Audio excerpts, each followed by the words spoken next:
Yesus kedengaran marah, mungkin sungguh marah juga, karena memang persoalan yang dihadapi sangat serius, dan juga persoalan itu klasik, bahkan abadi untuk manusia.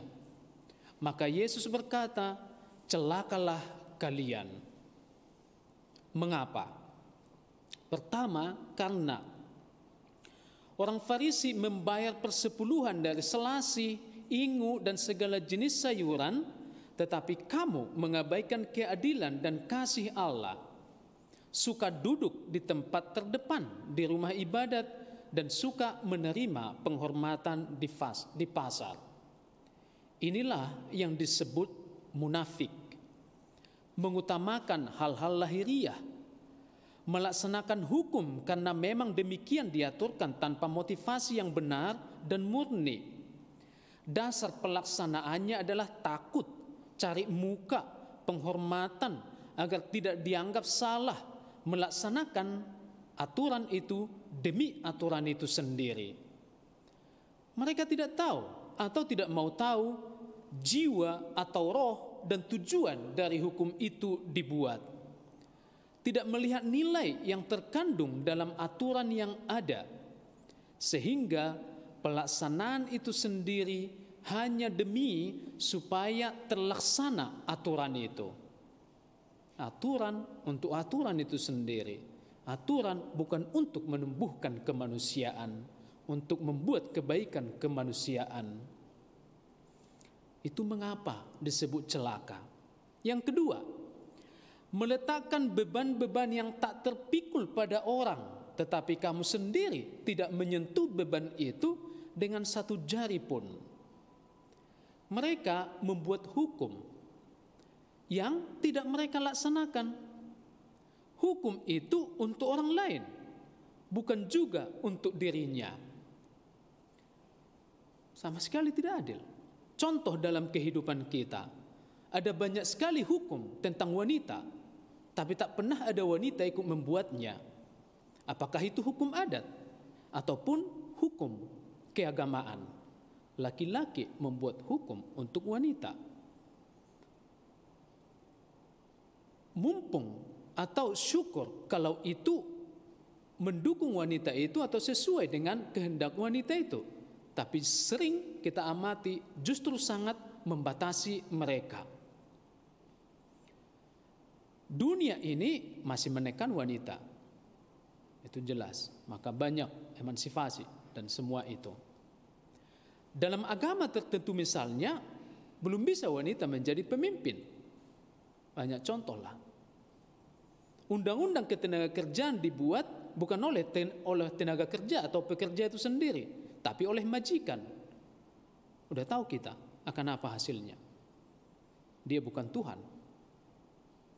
Saya nggak mencampuri omnibus law, tapi bagaimanapun ceritanya, semoga di situ suara para pekerja juga ada, supaya seimbang. Bahkan ada hukum dirancang demi membenarkan kejahatan, demi tujuan tertentu orang yang membuatnya. Kendati itu tidak eksplisit, tersembunyi, tapi bisa diputar suatu saat.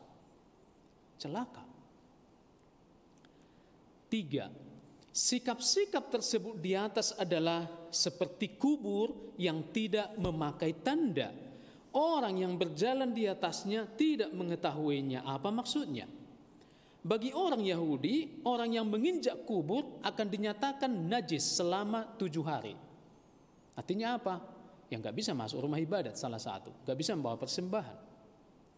Itulah efeknya, sangat fatal, 1 minggu. Padahal karena tidak tahu tadi ada di sana sesuatu. Farisi dan sikap di atas yang dikatakan tadi, yang ditegur Yesus disebut munafik, itu sama dengan kuburan-kuburan yang tidak punya tanda. Karena perbuatan mereka, orang terkontaminasi, orang terjerat dengan ajaran-ajaran dan perilaku-perilaku sesat mereka. Karenanya orang-orang berdosa atau dinyatakan najis, dinyatakan celaka, padahal dalam ketidaktahuannya. Inilah maka sungguh celaka disebut. Untuk kita, jangan sampai sikap kita membuat orang berdosa. Jangan sampai skandal. Maka berkaitan dengan ini, Yesus berkata tadi, yang satu harus dilakukan, yang lain jangan diabaikan. Santo Fransiskus sangat suka juga dengan kata ini. Dari Farisi dan ahli Taurat serta kita sekarang dituntut sikap adil, seimbang, adil dan kasih akan Allah. Kita sering bersikap tidak adil dan kurang kasih. Dengan seenaknya bisa mengabaikan yang lain demi mendapatkan yang satu. Bahasa sekarang menghalalkan satu cara demi mendapatkan tujuan tertentu. Menghalalkan di situ artinya dikorbankan yang sebenarnya tidak bisa, tapi ya udahlah demi itu. Ya lebih baik mati satu orang daripada kacau bangsa ini. Seperti itu, mencari korban demi tujuan tertentu. Bahkan seperti saya bilang di atas tadi, memanfaatkan hukum untuk keuntungan diri. Dengan menekankan satu hal, kita diuntungkan di sisi lain. Atau sikap lain adalah kita bisa jatuh pada ekstrim yang lebih mengutamakan bagian luar dan menghiraukan kerohanian. Di sini rasanya lebih kena untuk kita sekarang.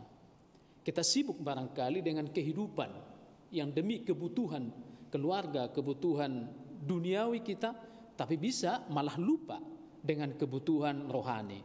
Kurang seimbang, memupuk gitu ya, menutrisi kehidupan sehari-hari dengan kehidupan rohani. Bahkan tidak berdoa sekalipun atau 5 menit pun dalam satu hari. Banyak kiranya seperti itu. Jangan sampai terjadi, itu pun munafik.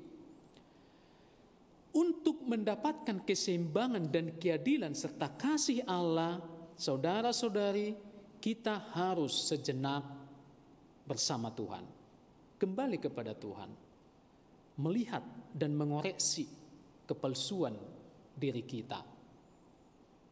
Jangan pernah takut, kalaupun sudah gagal, mengakui gagal, itu cara satu-satunya untuk bisa bangkit. Daripada mengatakan, oh tidak, baik-baik saja, itu tidak akan bisa move on.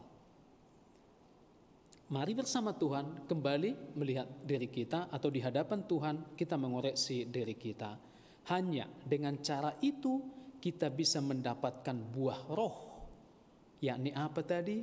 Ada kasih, ada sukacita, ada damai, ada sejahtera, ada kesabaran, kemurahan, kelemah lembutan, kebaikan, kesetiaan, dan penguasaan diri.